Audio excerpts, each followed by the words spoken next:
Number 5. Right. These are the top 10. These are just 10 ways to show that you love your neighbor. Number 5, to love your neighbor means to look out for their well-being. I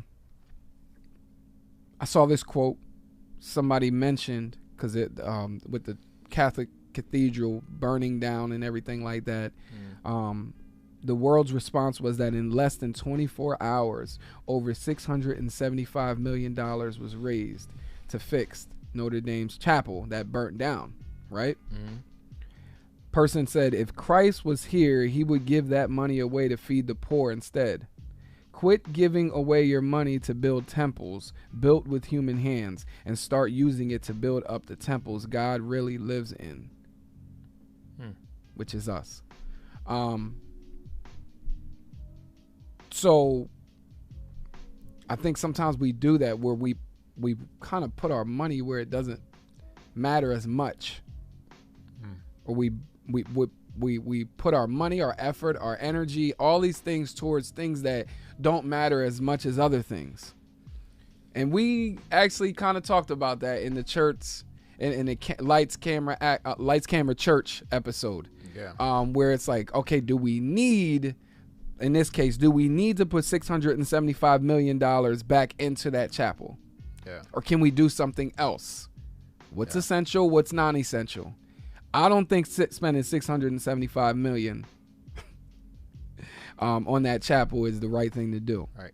And here's the thing about that, right? So even giving that money away and feeding people I would put that in the same plane of putting that money into a building if there's no gospel work in it. Yeah. You know what I mean? Yeah, for sure. For humanitarian purposes, I don't think that it's an effective thing just to go out and just give food out. Yeah, so it's no different. Yeah. Right. It does feed them in a physical way. Right. It has more benefit to put the money into feeding those that are hungry rather than a church building. There's more benefit there. Would you agree with that? Yeah, I mean, from a human perspective. I mean, just... But eternally in a speaking, general sense, too. I'm wondering, because if we were starving... think about the people that are starving. Right. There's people out there that are like, what? They put $675 million into especially the ones they probably live right along that block where that chapel is. Right. $675 million right where that, along that block, and there might be like literally people dying of hunger right outside of that chapel. Yeah. Yeah. It shows you where people's hearts are. In the Bible, even, and Jesus says, the one scripture where he says, use your money to gain friends or something like that. Remember, I'm thinking of the right scripture, but he's using your money for the benefit of the gospel. That's what I'm going to say right there, is that we should use our money for the benefit of the gospel. Yeah.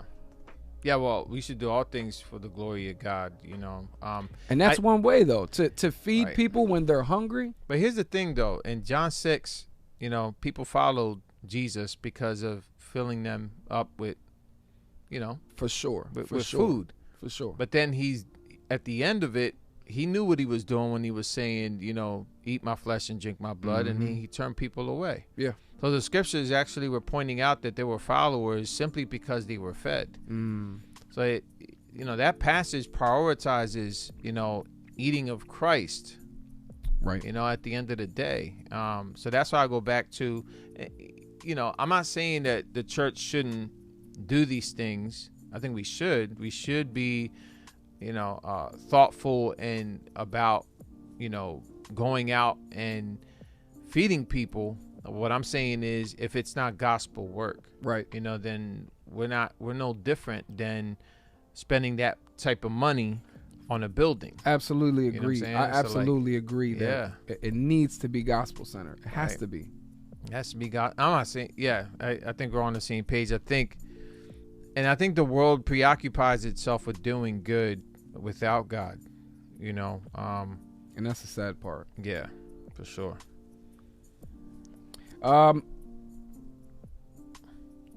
This is Proverbs 14. Right, the poor is disliked even by his neighbor, but the rich has many friends. Whoever despises his neighbor is a sinner, but blessed is he who is generous to the poor. And I just thought, man, looking out for somebody's well-being is one way to show that you love your neighbor. Yeah, and I think there were even Christians early on, and I think it was Paul who wrote about not sitting the poor in the back, right, in the wax seats, right, you know, and putting the rich in the front, the poor in the back. Yo, that could happen, man. That could happen in any church, man. It still does. Yeah, and there was a story I heard of a pastor who his first day. Remember? Yeah. You remember that story? Yeah. Go ahead and tell. I don't even know if it's true, but was it a true story? But the idea is dope. It could be a parable, I guess. You know, whatever. Yeah. But he dressed like a bum, pretty much. You know, like and he slept up front. Yeah. He slept up front, and everybody passed him. He was outside on the steps, actually. Yeah, the as steps people of the were passing church. him. Yeah, and people were passing him, Yep. dissing him, pretty much not even paying attention to him. And then somehow he went to the front. Still, well, he was in the back as service started. Okay. And service is starting, and he's sitting in the back. Nobody talked to him. It said, like, during the time when you go to greet people, nobody came up and greeted him. Nothing. Everybody looked past him. And then finally they said, we have our new pastor here.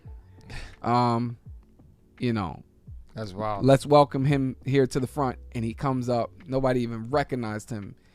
Nobody had seen him up to this point. And he goes to the front and he begins to talk to the church about things that's going to have to change. Wow. Yeah. Yeah. So that would have been convicting, man.